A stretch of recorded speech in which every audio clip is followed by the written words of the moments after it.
Student, इस video में हम लोग साउंड के बारे में पढ़ेंगे। हम लोग को साउंड को पढ़ने के लिए वेव की नॉलेज की रिक्वायरमेंट थी, तो हमने वेव के बारे में पढ़ा कि वेव क्या होता है, एनर्जी का ट्रांसफ़र एक जगह से दूसरे जगह कैसे होता है। हम लोग वेव को मीडियम के रिक्वायरमेंट के बेसिस पर कैटेगराइज किया था दो पार्ट में, मैकेनिकल और नॉन मैकेनिकल। उसके बाद वेव को वाइब्रेशन के बेसिस पर दो कैटेगरी में डिवाइड किया, ट्रांसवर्स और लॉन्गिट्यूडनल वेव। दोनों में हमने पढ़ा कि वेव लेंथ क्या होता है, क्रिस्ट क्या होता है, ट्रफ क्या होता है, compression, rarefaction, wave length, frequency और टाइम पीरियड के बारे में पढ़ा। तो इसकी हमें थोड़ी नॉलेज हो गई है वेब साउंड को पढ़ने के लिए। तो अब हम लोग साउंड को स्टार्ट करते हैं। अब साउंड जो है एक क्या है, साउंड भी एक एनर्जी है। साउंड भी एक एनर्जी है जो हमें सेंसेशन कराता है हियरिंग का।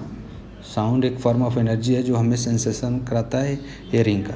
तो साउंड जो है बिना वाइब्रेशन के प्रोड्यूस नहीं हो सकता है ना। साउंड बिना वाइब्रेशन के प्रोड्यूस नहीं हो सकता है।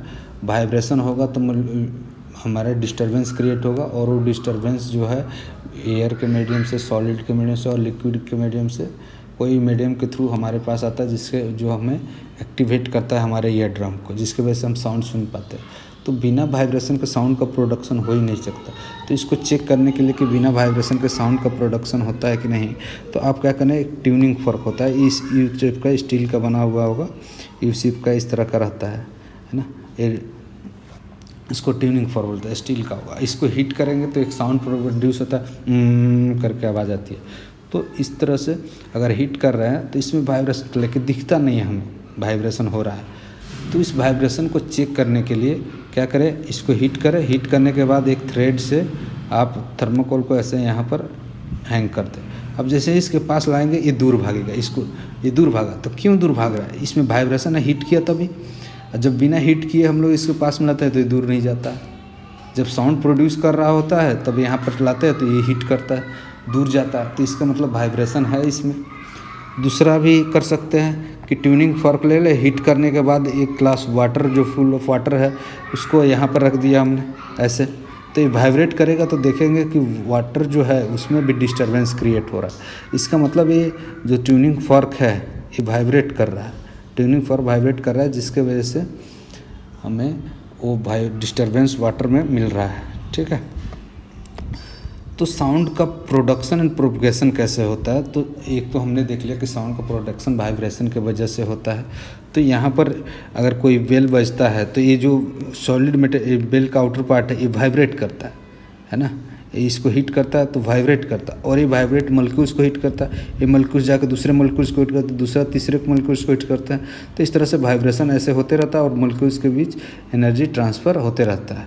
अब इस वाइब्रेशन के प्रोसेस में कहीं कंप्रेशन बन जाता है और कहीं रेयर फ्रैक्शन बन जाता है।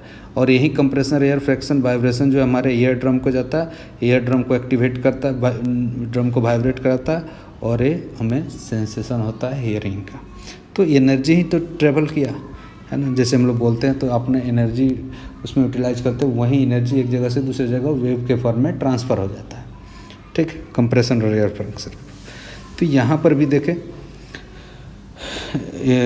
बेल है, साउंड का प्रोडक्शन वाइब्रेशन की वजह से होता है। यहाँ पर देखें तो बॉक्स की वजह से भी वैसा ही साउंड का प्रोडक्शन होता है।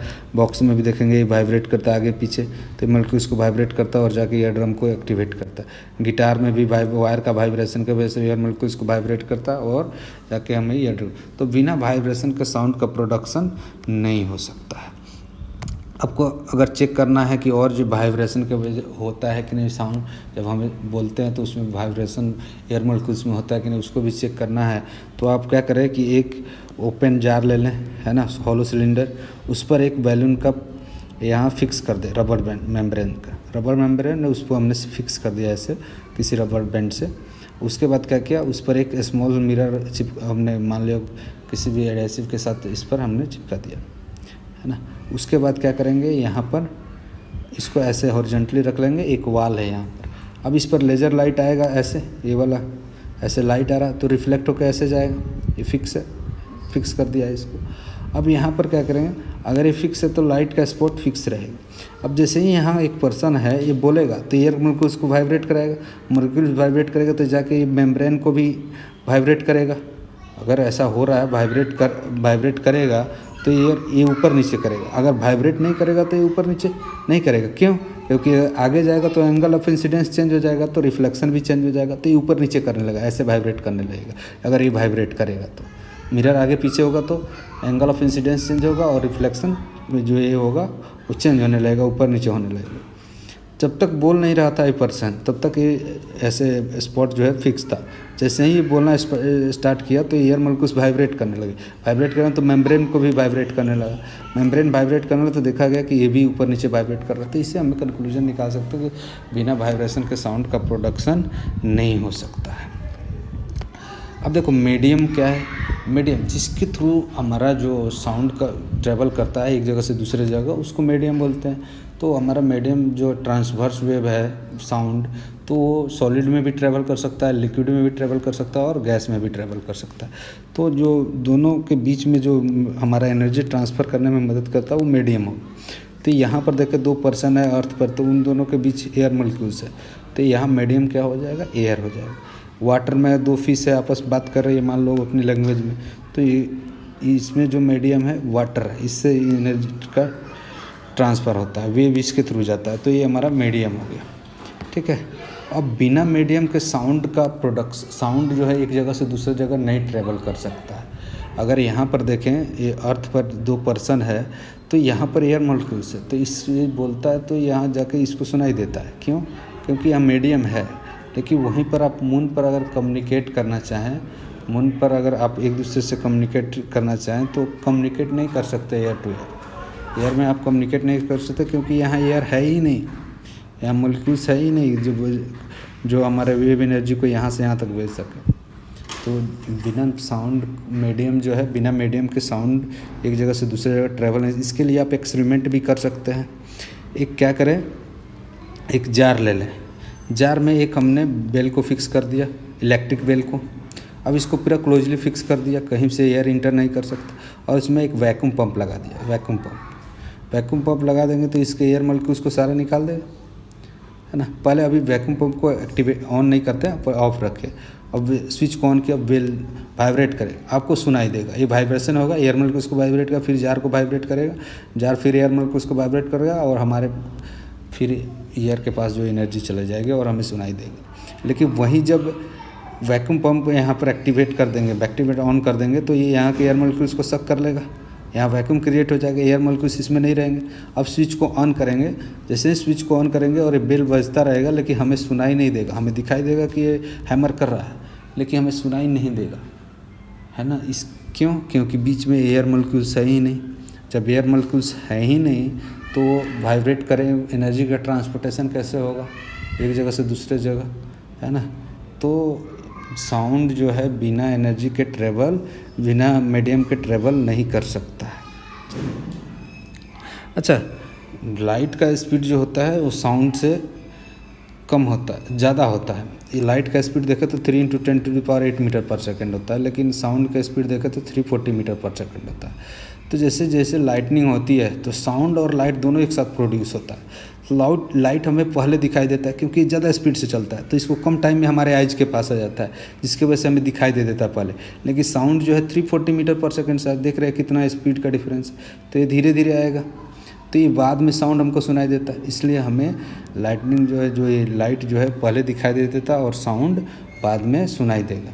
लेकिन यही फेनोमेना अगर मान लें कि कोई दूसरी जगह हो, कोई भी अगर मान लो 2 एलिमेंट्स टकराएं तो बीच में वैक्यूम है ना, 2 हमारे प्लैनेट टकरा रहे हैं जिससे साउंड प्रोड्यूस हो रहा है, तो हमें नहीं सुनाई देगा क्योंकि बीच में वैक्यूम है ही नहीं एयर मॉलिक्यूल्स, तो साउंड आएगा कैसे, ट्रैवल कैसे करके आएगा। ठीक है, तो साउंड जो है बिना मीडियम के ट्रैवल नहीं कर सकता।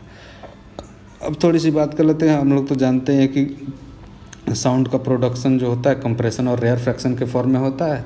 तो जहाँ पर एयर मॉलिक्यूल्स की डेंसिटी ज़्यादा होगी, जैसे आगे पीछे मूव कर रहा है तो एक जगह ए भी, मान लो कि ये भी मूव कर रहा है इधर की तरफ से, इधर भी मूव कर रहा है, तो एक जगह कभी कंप्रेशन बनेगा, फिर रेयर फ्रैक्शन बनेगा, कंप्रेशन बनेगा और रेयर फ्रैक्शन बनता रहेगा।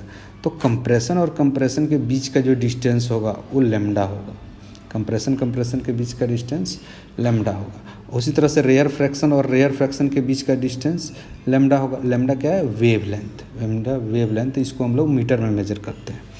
ठीक है, तो मैंने बता ही दिया था कि जहाँ पर डेंसिटी और प्रेशर ज़्यादा होगा कंप्रेशन होगा, जहाँ पर डेंसिटी और प्रेशर कम होगा रेयर फ्रैक्शन होगा। अगर इसके अगर इसके एम्पलीट्यूड जैसे मान लो मॉलिक्यूल्स ऐसे जा रहा है, यहाँ पर देखें तो मॉलिक्यूल्स ऐसे मूव कर रहा है, यहाँ पर मॉलिक्यूल्स ऐसे जा रहा है, फिर वापस आ रहा है, फिर ऐसे जा रहा है, ऐसे। अब इसका ग्राफ ड्रॉ करें तो ग्राफ देखें तो मॉलिक्यूल्स जो होता है, मॉलिक्यूल्स जो है कहीं का भी ये पॉइंट ले तो यहाँ से ऐसे जाएगा फिर वापस आएगा, है ना। इसका ऐसे जा रहा है, इसका एम्पलीट्यूड वर्सेस ग्राफ ड्रा कर रहा है डेंसिटी का, तो यहाँ पर जाएगा तो इधर डेंसिटी मैक्सिमम हो जाएगी, फिर वापस आएगा डेंसिटी कम हो जाएगी, फिर इधर डेंसिटी और घट जाएगी, फिर यहाँ पर आके यूनिफॉर्मिटी। ये एवरेज डेंसिटी है, ऐसा नहीं है कि यहाँ प्रेशर बढ़ गया यहाँ प्रेशर निगेटिव हो गया। प्रेशर निगेटिव नहीं हो रहा है। अगर यहाँ पर प्रेशर 20 पास्कल है तो यहाँ पर मान ले रहा हूँ कि प्रेशर का एम्पलीट्यूड 5 पास्कल है, तो यहाँ 25 हो जाएगा और यहाँ पर 15 पास्कल हो जाएगा। तो एवरेज जो नॉर्मल प्रेशर है उससे ज़्यादा हो जाएगा एक जगह और एक जगह कम हो जाएगा। ऐसा नहीं है कि प्रेशर निगेटिव हो जाएगा, ठीक है। अच्छा, एम्पलीट्यूड जो मैक्सिमम डिस्प्लेसमेंट होगा मेन पोजीशन से और मॉलिक्यूल से इधर जाके वाइब्रेट करता है, ऐसे जाता है फिर वापस आता है, फिर इधर हिट करता है फिर वापस, तो मैक्सिमम डिस्प्लेसमेंट यही हुआ इधर। मैक्सिमम जो डिस्प्लेसमेंट होता है मेन पोजीशन से उसी को हम लोग amplitude. The maximum disturbance in the medium on either side of the mean position gives us value of amplitude of the wave. तो इस तरह जैसे हम लोग ट्रांसवर्स में बात करते हैं, मैक्सिमम डिस्प्लेसमेंट जो होता है मीन पोजीशन से वो हमारा एम्पलीट्यूड होता था। सिंपली यहाँ मैक्सिमम जो डिस्प्लेसमेंट होगा पार्टिकल्स का इस डायरेक्शन में वो एम्पलीट्यूड होगा, ये वाला पार्ट है कि नहीं। तो ये ट्रांसवर्स वेव का एम्पलीट्यूड। उसके बाद बात करते हैं वेवलेंथ के बारे में, तो मैंने बता दिया वेवलेंथ।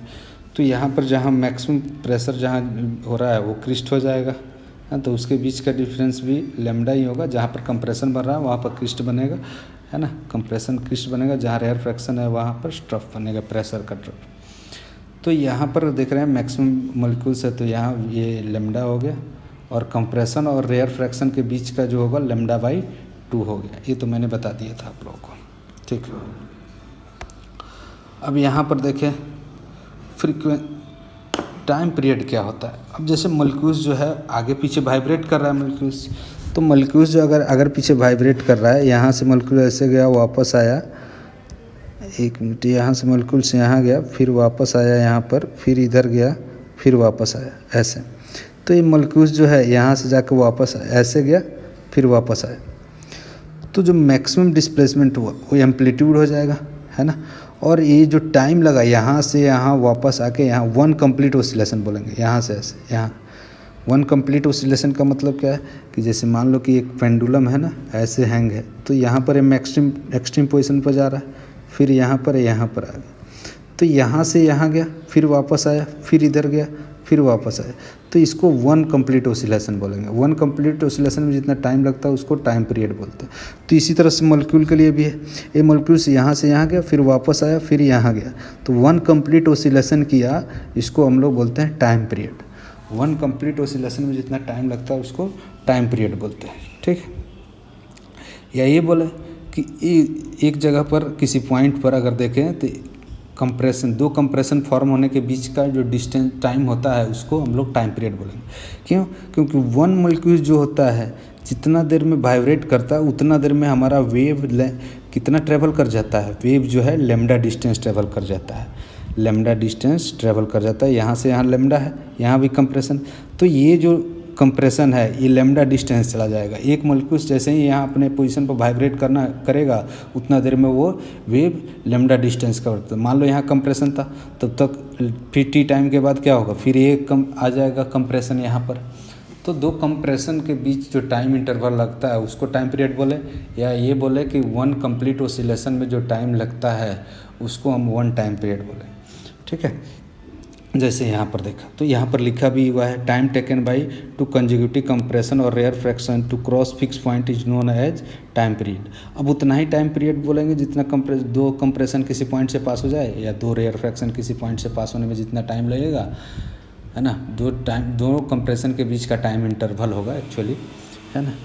या ये बोले कि पार्टिकल को 1 कंप्लीट ऑसिलेशन करने में जितना टाइम लगे, तो जितना देर में वो कंप्लीट ऑसिलेशन करेगा उतना देर में वो लैम्डा डिस्टेंस कवर कर जाएगा। मतलब क्या है, लाउडनेस और सॉफ्टनेस का रिलेशन एम्पलीट्यूड से है। जैसे आप लोग ड्रम को हिट करते हैं तो अगर इससे अगर आप ड्रॉ करें तो कुछ इस स्लोली हिट कर रहे हैं और उसी ड्रम को तेज़ी से हिट करेंगे तो इसका एम्पलीट्यूड क्या हो जाता है, ज़्यादा हो जाता है, एम्पलीट्यूड ज़्यादा हो जाता है, तो एम्पलीट्यूड ज़्यादा हो जाने से लाउडनेस जो होगा वो ज़्यादा हो जाएगा, और एम्पलीट्यूड और कम होगा तो लाउडनेस कम होगा। तो लाउडनेस और सॉफ्टनेस जो है वो एक सेंसेशन है। अब एक जो ये लाउडनेस और सॉफ्टनेस जो है किसी नॉर्मल पर्सन के रेफरेंस में हम लोग मेजर करते हैं, कोई ये फिजिकल क्वांटिटी नहीं है, है ना, एक रिलेटिव टर्म है। जैसे अगर बोला जाए तो अगर बहरे आदमी को, डेफ आदमी को बोला जाए कि इस कितना लाउड है, दोनों साउंड में डिफरेंस करें, तो उसको क्या पता चलेगा, है ना।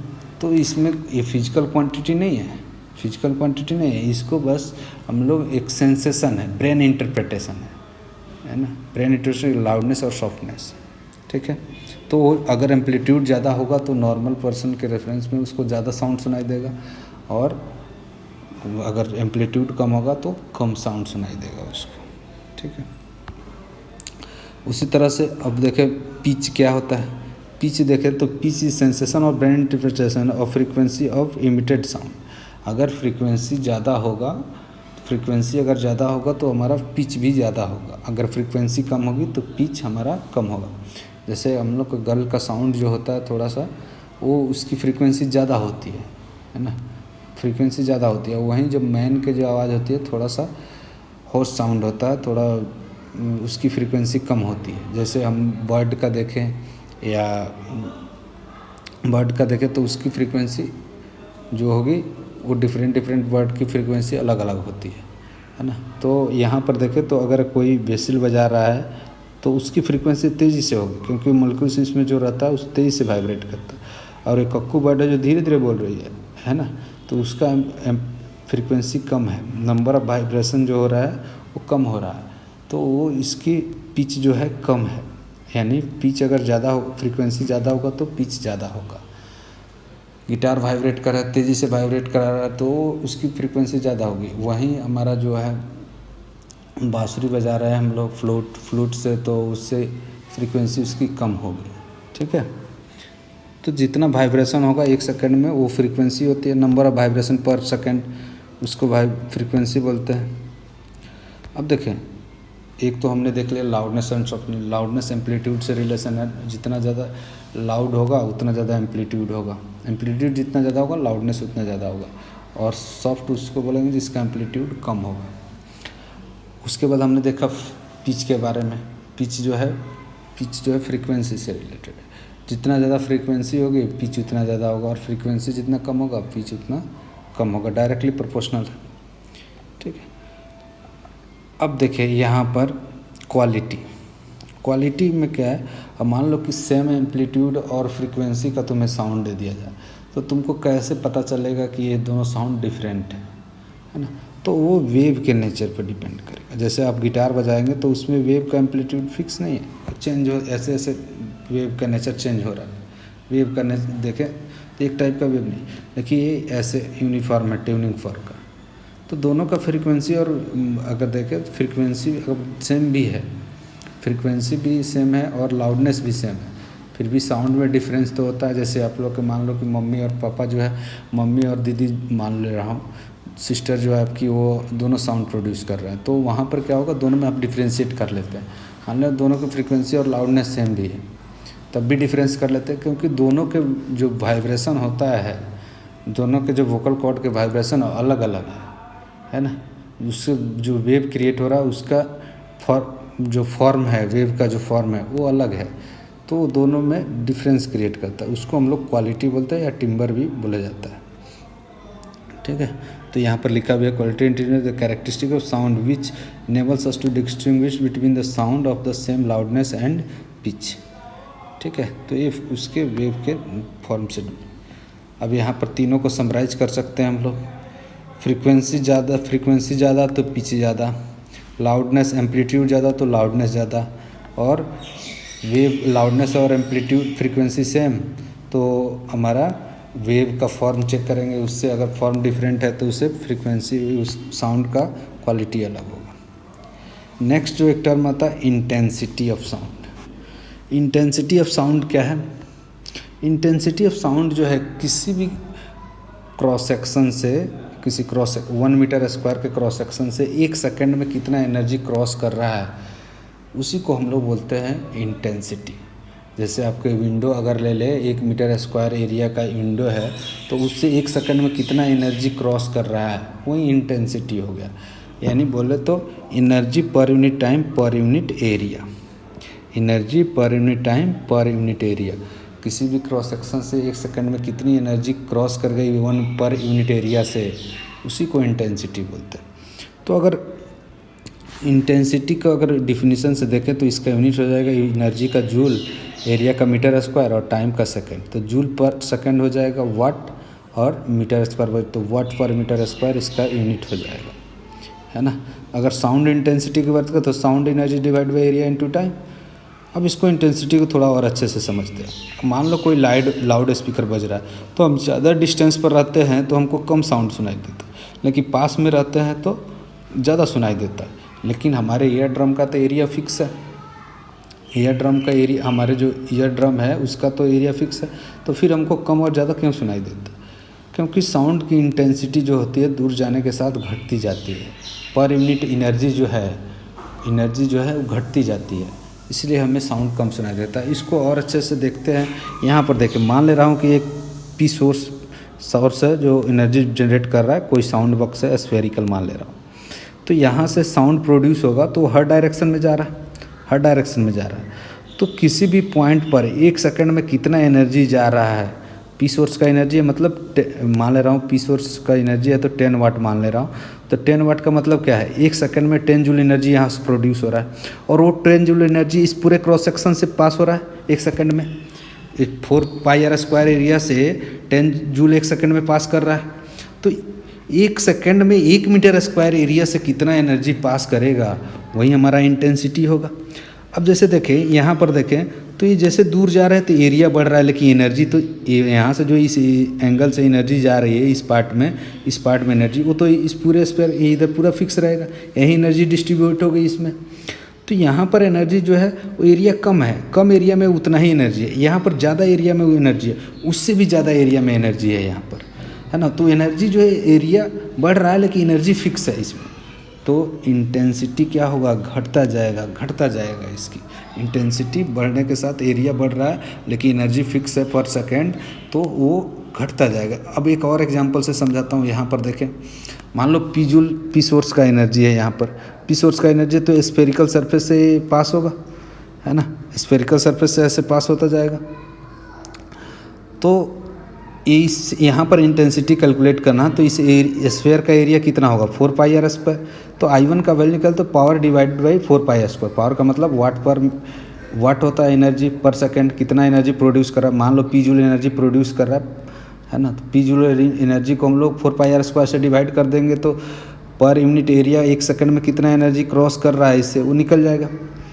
अब I2 निकालना, इससे अब कैपिटल आर ज़्यादा डिस्टेंस पर एक स्फीयर ड्रॉ कर लिया। अब इतना ही एनर्जी जो पी जूल एनर्जी है इस स्फीयर से भी पास होगा 1 सेकंड में।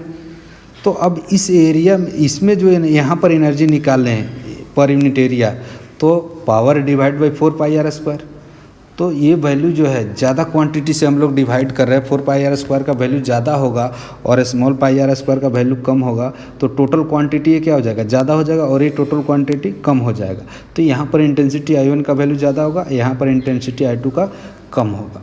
तो अगर इंटेंसिटी देखें तो P/4 पाई पावर तो कांस्टेंट है सोर्स का, P/4 पाई तो कांस्टेंट है, तो इंटेंसिटी इन्वर्सली प्रोपोर्शनल हो गया R स्क्वायर के, इन्वर्सली प्रोपोर्शनल है R स्क्वायर के। अगर डिस्टेंस बढ़ेगा तो R स्क्वायर से इसका इंटेंसिटी जो है कम हो जाएगा, है ना। अगर ये बढ़ेगा इंटेंसिटी इसका, मान लो कि R है 2R हो जाए तो इसकी इंटेंसिटी I/4 हो जाएगी, ठीक है, 4R।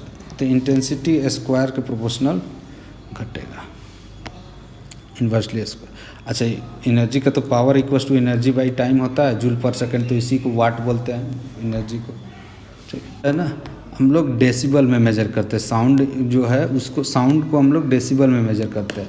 साउंड तो हमारा कोई फिजिकल क्वांटिटी है नहीं, लेकिन इसको रेफरेंस में मेजर करते हैं कि अगर इससे इतना टाइम ज़्यादा सुनाई देगा तो इसको इतना डेसिबल बोलेंगे, इसको इतना टाइम ज़्यादा सुनाई देगा तो इसको 2 डेसिबल बोलेंगे।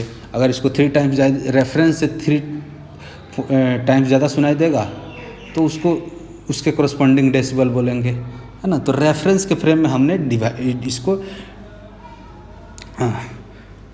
रेफरेंस के फ्रेम में हमने किसी को रेफरेंस मान के उसके रेस्पेक्ट में हमने निकाल लिया रिलेटिव क्वांटिटी, तो उसको हम लोग डेसिबल में मेजर करने लगे। जैसे हम लोग को जो साउंड सुनाई देता है वो नॉर्मल जो साउंड होता है, वो जो नॉर्मल साउंड होता है वो 50 डेसिबल टू 60 डेसिबल होता है, ठीक है, 50 डेसिबल टू 60 डेसिबल होगा। तो साउंड कोई फिजिकल क्वांटिटी बस उसको रेफरेंस के फ्रेम में मेजर कर लेते हैं और उसी को हम उसको डेसिबल में हमने बता दिया। अब साउंड का स्पीड जो है तो डिफरेंट मीडियम में डिफरेंट होता है। सॉलिड में है मॉलिक्यूल्स काफ़ी पास होते हैं तो वाइब्रेशन तेज़ी से, मॉलिक्यूल्स का एनर्जी ट्रांसफ़र तेज़ी से हो जाता है एक मॉलिक्यूल से दूसरे मॉलिक्यूल, बिल्कुल पास होते हैं। आप माइक्रोस्कोप लेवल पर देखेंगे तो बहुत कम गैप रहता है, जिससे मॉलिक्यूल्स का वाइब्रेशन तेज़ी से ट्रांसफ़र हो जाता है एनर्जी का, है ना, जिससे साउंड तेज़ी से ट्रैवल कर सकता है। तो आप लोग देखें, अगर किसी जगह पर आप एक जगह आप रेलवे ट्रैक पर जा जाए और ज़ोर से वहाँ साउंड प्रोड्यूस करें तो एयर में जो साउंड आएगा वो धीरे धीरे आएगा, लेकिन सॉलिड में आपको बहुत तेज पहले ही सुनाई दे देगा। समझ रहे हैं? तो इसका मतलब है कि सॉलिड में साउंड तेज़ी से ट्रैवल करता है। और लिक्विड की बात करें तो उससे कम मॉलिक्यूल्स थोड़े, लिक्विड से जो होते हैं मॉलिक्यूल सॉलिड से थोड़े दूर होते हैं, तो इसमें स्पीड जो होता है इससे कम होता है, इसमें स्पीड लेसर देन होता है साउंड का स्पीड लिक्विड में। अब सबसे कम गैस में होता है, क्योंकि गैस के मॉलिक्यूल्स काफ़ी दूर होते हैं, तो एनर्जी ट्रांसपोर्टेशन होने में एक मॉलिक्यूल से दूसरे में होने में टाइम लगता है, जिससे स्पीड काफ़ी कम हो जाता है। तो अगर एवरेज वैल्यू देखें सॉलिड, लिक्विड और गैस में, तो सबसे ज़्यादा स्पीड किस में होगा? सॉलिड में होगा, उसके बाद लिक्विड में, उसके बाद गैस में, सबसे कम गैस में होगा। तो स्पीड अगर एवरेज वैल्यू देखें तो 3 × 10⁻³ मीटर पर सेकेंड होगा, 5 × 10⁻³ मीटर पर सेकेंड, यानी 5000 मीटर पर सेकेंड, ये 1500 मीटर पर सेकेंड और 340, ये एवरेज वैल्यू है।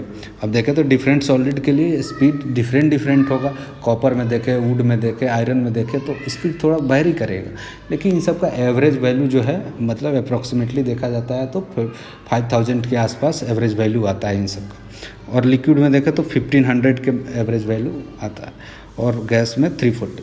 अब डिफरेंट लिक्विड में जैसे मान लो कि ऑयल में अलग होगा, वो ओशन वाटर में अलग होगा, हमारा पॉन्ड्स वाटर में अलग होगा स्पीड, तो उनका एवरेज लिया गया क्योंकि डेंसिटी सबकी वेरी करती है, ठीक है। तो सॉलिड में आप लोग को स्पीड क्यों जाता हो तो मॉलिक्यूल्स पास होता है, लिक्विड में उससे कम पास होता है और गैस में तो उससे दूर होता है, काफ़ी दूर होता है, जिसकी वजह से एनर्जी ट्रांसपोर्टेशन धीरे होता है वाइब्रेशन की वजह से। हाँ, अब देखें sound travels faster as the temperature of the medium increases. अब जैसे ही टेम्परेचर बढ़ाओगे तो मॉलिक्यूल्स के जो होते हैं उसके स्पीड बढ़ जाती है, तो जिसके वजह से क्या होगा, मॉलिक्यूल जो है तेज़ी से टकराने लगेंगे एक मॉलिक्यूल से दूसरे मॉलिक्यूल से, तो साउंड का स्पीड बढ़ने लगता है। हालांकि डेंसिटी थोड़ा सा कम हो जाता है, लेकिन फिर भी मॉलिक्यूल्स की स्पीड ज़्यादा हो जाने की वजह से ओवरकम कर जाता है उसको। तो थोड़ा अगर टेम्परेचर 1 डिग्री बढ़ाएंगे तो इसकी स्पीड जो साउंड की होगी 0.61 मीटर पर सेकेंड बढ़ जाती है, ठीक है। तो यहाँ पर देखें तो वेलोसिटी ऑफ साउंड जो है 1 डिग्री सेल्सियस अगर टेम्परेचर बढ़ा दे रहे हैं तो स्पीड कितना से बढ़ जा रहा है, 0.61 मीटर पर सेकेंड से साउंड की स्पीड इंक्रीज कर जा रही है। तो यहाँ पर देखें तो इसका अगर फार्मूला लगाएं हम लोग साउंड के साथ तो Vt = Vnet + 0.61 × T होता है। तो अगर साउंड जो है अगर 0 डिग्री सेल्सियस पर हमें दिया गया है 320 मीटर पर सेकंड, मान ले रहा हूँ 0 डिग्री सेल्सियस, तो हमें 20 डिग्री सेल्सियस पर निकालना होगा, तो कैसे करेंगे? Vnet साउंड का स्पीड एट 0 डिग्री सेल्सियस, विनल प्लस 0.61 T 20 डिग्री सेल्सियस। तो इस तरह से हम लोग स्पीड इंक्रीज कर सकते हैं। या यूनिटरी रूल लगा देखें 1 डिग्री टेम्परेचर 0.61 बढ़ रहा है तो Vnet + 0.61 T, ये स्पीड ऑफ साउंड का फार्मूला बन गया जो हमें काम आएगा। तो इस पर एक बेस्ट एग्जांपल भी कर लेते हैं हम लोग। यहाँ पर देखें हमें दिया गया है क्वेश्चन में कि यहाँ पर स्क्रीन पर आप लोग को दिख रहा है कि क्वेश्चन दिया गया है कि स्पीड जो है 320 मीटर 0 डिग्री सेल्सियस पर है ना, Vnet। Find the speed of sound eight 30 degree Celsius. अब हमें 30 डिग्री सेल्सियस पर स्पीड निकालना है, तो ये विनल 320 डिग्री सेल्सियस है प्लस 0.61 × 30 है ना। तो 30 डिग्री सेल्सियस पर निकालना है तो ये हो जाएगा 320 + 0.6 × 30, ये हो जाएगा 18 मीटर पर सेकेंड। तो ये हो जाएगा 338 मीटर पर सेकेंड हो जाएगा आंसर, 338 मीटर पर सेकंड। एक और क्वेश्चन कर लेते हैं इस पर।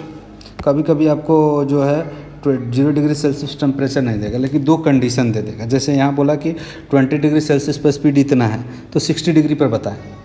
तो इससे हम लोग क्या कर सकते हैं, वीनल निकाल सकते हैं 0 डिग्री सेल्सियस पर कितना होगा, और उसमें इसको पुट कर दें तो निकल जाएगा 60 डिग्री सेल्सियस पर कितना होगा। तो हमने कर दिया V 20 डिग्री सेल्सियस पर कैसे लिखेंगे, V at 0 degree Celsius plus 0.61 into 20 equals to 220 हो जाएगा। अब यहाँ से V नट अननोन है, V निकाल लेंगे, या ऐसे कर लें कि 60 डिग्री सेल्सियस पर कितना हो जाएगा, V नेट प्लस 0.61 इंटू 60।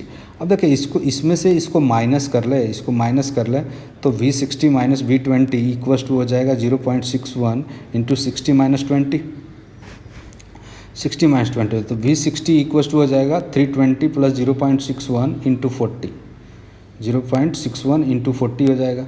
अब ये जो हमारा क्वेश्चन होगा ये हमारा आंसर आ जाएगा। इससे आप लोग निकाल सकते हैं V60 डिग्री सेल्सियस पर कितना होगा, आप लोग कैलकुलेशन कर सकते हैं। सिंपल सा कैटेगरी में डिवाइड कर दिया गया, ऑडिबल वेव, अल्ट्रासोनिक वेव और इंफ्रासोनिक वेव।